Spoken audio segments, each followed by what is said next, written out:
Unang-una, nagpapasalamat ako sa ating mahal na Panginoon dahil nakarating ako sa lugar na ito. At ngayon ay nandito kami sa Agusan del Sur dahil kami po ay umattend ng isang kasal. At napakasaya natin dahil dito tayo nagstay sa isang hotel dito sa Agusan del Sur. At ang pangalan ng hotel na ito ay Farmers Inn Hotel. Napakaganda at saka napakabait ang mga tao dito, yung mga staff dito. Approachable sila. At ngayon po ay ipapakita ko sa inyo kung gaano kaganda ang kanilang hotel. Simple lang na hotel pero talagang masasabi mo na sulit ang iyong bayan. Ito po ay tayo na sa entrance ngayon. Papasok tayo dito sa kanilang loob. Mag-umpisa tayo dito sa paligid. Dito ay maraming mga puno. Ayan guys. Tapos ang kanilang mga upuan na pakaganda. Ayan, gawa talaga sa kahoy ang kanilang mga upuan. Tapos, punong-puno po siya dito guys ng mga halaman. Ayan. Tapos ito naman, siguro ano yan dahil parang swimming pool siya na maliit or fountain. Hindi ngayon nilagyan ng tubig. Kasi dito po sa ano ay medyo mainit ngayon dito. Tapos makikita mo napakaganda ang mga bahay. Ayan. Parang bahay ang style ng kanilang hotel talaga, no? Pero bahay talaga yan. Yan guys ay coffee, ano nila yan. Diyan tayo pwedeng magkape. Diyan sa lugar na yan. Tapos ito ay puno ng mga halaman, iba't ibang klaseng mga halaman, mga bulaklak na kapag nandito ka talagang marirelax ang iyong puso at isipan. Pwede kang magmuni-muni dito kasi tahimik dito sa lugar na ito. Although malapit siya sa highway pero hindi ganun kadami ang sasakyan dito sa Agusan del Sur. Yan, napakaganda ang hotel na ito.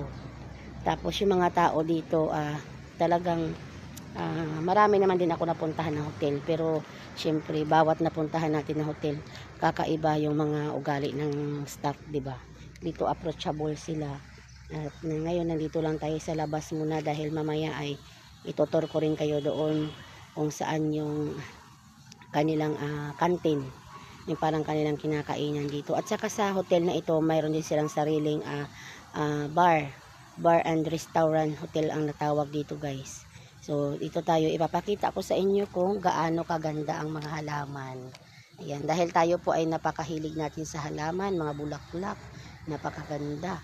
Ayan. Tapos yung mga upuan dito, napakaganda ng mga upuan dito sa kanilang hotel. Ayan guys. Ayan. Pati yung yun, ano yung cactus ba yan? So, hindi pa tayo tapos dahil malaki talaga ito. Iikot ko kayo dito guys sa hotel na ito. Tapos dito tayo sa kabila.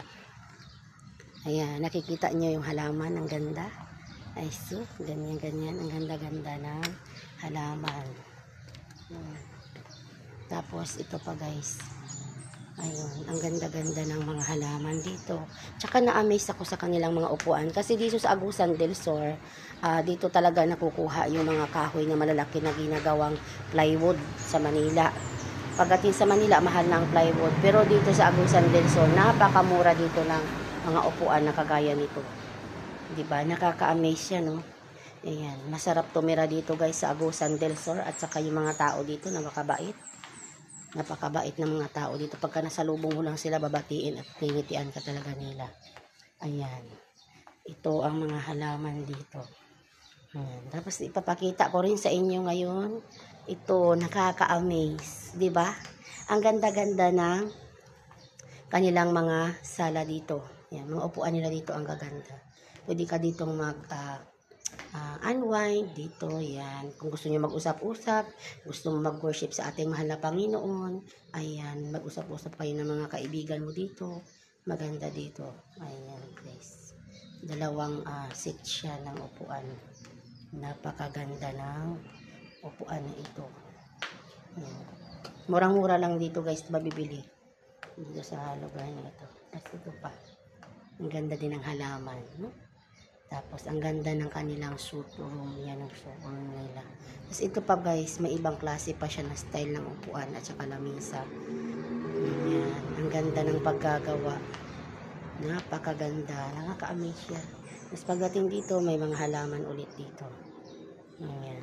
Kaya, pag gising mo sa umaga, galing ka sa room mo, talagang masasabi mo na, Ang saya-saya kasi ako po ay mahilig sa isang halaman. Ayan, ang ganda ng mga halaman. Tapos ito, yan, napakaganda. Ang ganda-ganda din ng halaman, guys. Ayan, guys. Oh. Napakaganda.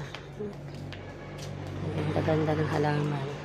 Yan. Tapos dito tayo, mayroon din ditong bakal naman siya. Ito po ay mga sinaunang style to.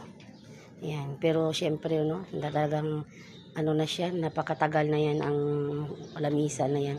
Tsaka upuan. Then, nandito tayo kung saan. Dito kami guys, nakapag-check-in. Ayan, dito kami naka-check-in sa aming mahal na pastor dahil sa 101. Kami naman sa 102. Ayan. So ito dito kami upo-upo bago kami mapasok sa aming room. Yes, ito po pala ang pangalan ng hotel. Kasi doon guys, paglabas mo doon, hindi mo makikita yung pangalan ng hotel na ito. Dahil mataas, masyadong mataas. So ito po ang hotel na ito ay, ito, The Farmers Inn Hotel ang tawag dito. Yan, punong-puno din siya ng mga halaman. Tapos dito may isang upuan din dito na, ano, ang ganda-ganda. Ayan, napakaganda ng upuan. Tapos kung nakikita nyo po, may ganito sila. Kasi ito po ay ginagamit nila yan dati nung sobrang hirap ng tubig dito. Actually, mahirap ang tubig dito sa lugar na ito. Pero gumawa sila ng paraan para maging maayos ang daloy ng tubig dito na hindi sila mahihirapan.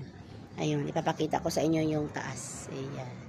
Almost ano lang to guys, mga first floor lang to. Ilan lang dito yung may second floor sa hotel nila. Halos lahat nasa baba lang. Ayan. Ayun, yung ganda. Maganda rin yung gano'n nilang ano. Ayan. Pagdating naman dito, hindi siya maano dahil malinis. Malinis dito ang kanilang ano. Ayan. Ayan, punong-puno ng halaman.